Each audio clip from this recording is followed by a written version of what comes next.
Bunny Tears. What's cracking, Bunny Boilers? My name is Bunny Tears. Welcome to yet another Black Ops 2 commentary. This may well be the first episode in a new series entitled What If? Of course, it depends on your feedback, but as always, first thing is first. This is a team deathmatch on Nuketown 2025. It is a private match against bots because, as you guys know, if you watch my last video, I'm currently banned from Xbox Live, but I should be getting my account back in the next few days, so it's not that much of a problem. However, for now, I'm having to really do these private match things, so because it was against bots, I decided to put just me on my team and 9 bots on the enemy team and only use ballistic knife and tomahawks. I thought I'd make it a bit more challenging for myself, but at the end of the day, someone with no hands could do well against an entire enemy team of bots, especially in this game.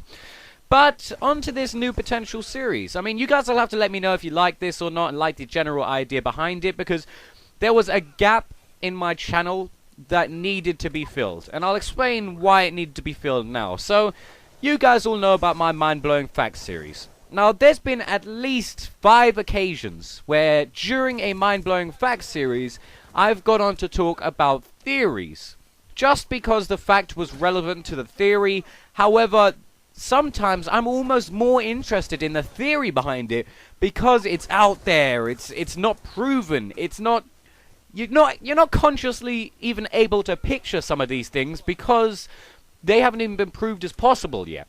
So these kind of things really interest me because it gets you thinking about the potential, what could be, rather than what is, and what is a fact. So, to try and avoid talking about these theories in a mind-blowing facts video, I decided that we could start a new series, maybe, depending on whether or not you guys like it, entitled What If? And it also means that we don't have to be as realistic as we have to be in the mind-blowing facts series. We can just talk about anything. Like, what if I'm an alien and I'm trying to take over the world? Like, anything. Literally anything. So, the first thing I wanted to talk about, I guess for this first episode, was brought to my attention by a movie that I watched recently. Now, I've seen this movie before when I was a kid. It's called The Never-Ending Story. I spoke to a couple of my friends about this and the idea behind it because it was really interesting to me. When I was a kid, I didn't really pick up on what was being said or what was going on. However, I watched it recently just thinking, oh, a blast from the past, I'll watch that, let's do it. And it highlighted a lot of interesting things. So, I'll give you a general rundown of the story without ruining anything. So, I'll try and avoid spoilers as much as possible. So the general idea behind this is there's a boy who's getting bullied from people at his school. One day he decides to actually skip school and read a book that he found with some strange guy in a bookshop. He decides to read this book, and there's a lot of mystery behind this book, and apparently it can be dangerous and stuff like that. And it develops that while he's reading this book, he is actually a part of the story. At some point towards the end of this book that he's reading, the book and the characters inside the book actually start talking about him and his life. And they start talking about how he is reading the book and he doesn't realize that he's a part of this grand story. But then it said something a bit more interesting than that. So he's reading a story about this huge fairy tale land with dragons and scientists and stuff like that. But then the princess of this huge mystical land starts saying how he was reading, he was with the hero of the story throughout the whole time, throughout the good times, the bad times, the tough times, the easy times, in the same way that other people are reading his story and were with him when he was bullied, and when he skipped school, and when he started reading the book. So it made me think, I guess, what if your entire life is just a book? I'm going to try and explain this a little bit better. What if your entire life is just someone reading a book? That's all you are, because the way this film made it seem, it could be anything, anyone. It almost reminded me, someone I think mentioned this to me as well when I was talking to them about it. It reminds me of one of the Men in Black films. I can't quite remember which one it is, but right at the end, Will Smith, he's opened a locker, he's found all those little people that live in this locker, and he turns and he says, When are we should let these guys out. They need to know the world is bigger than what's in that locker.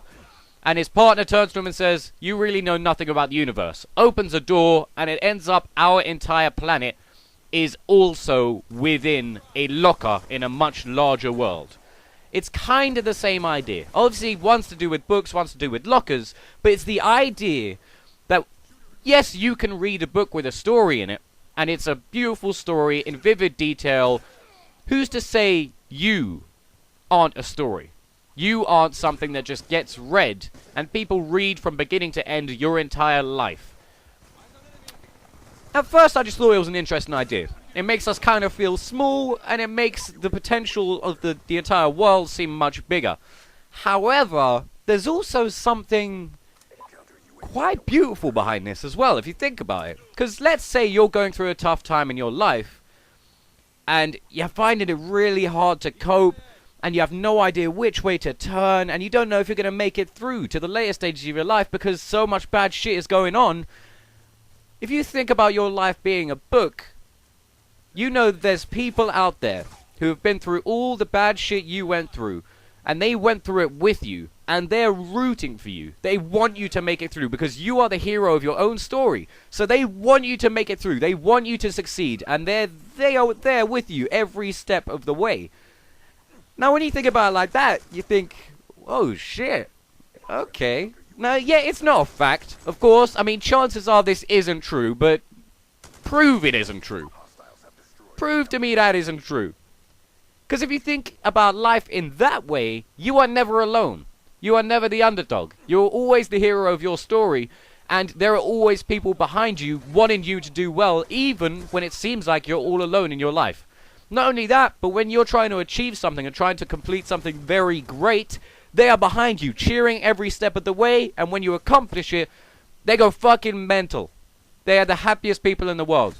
And I guess the moral behind this potential story is that, what would your book read like? Would people be interested in buying your book? If your entire life was a book, would it be a bestseller? Because all I know is, I'm pretty much going to go out from this point on and make sure that anyone who's reading my life story is going to be fucking amazed. You should probably do the same. Buddy up, bitches! What's cracking, Bunny Boilers? My name is Bunny Tears.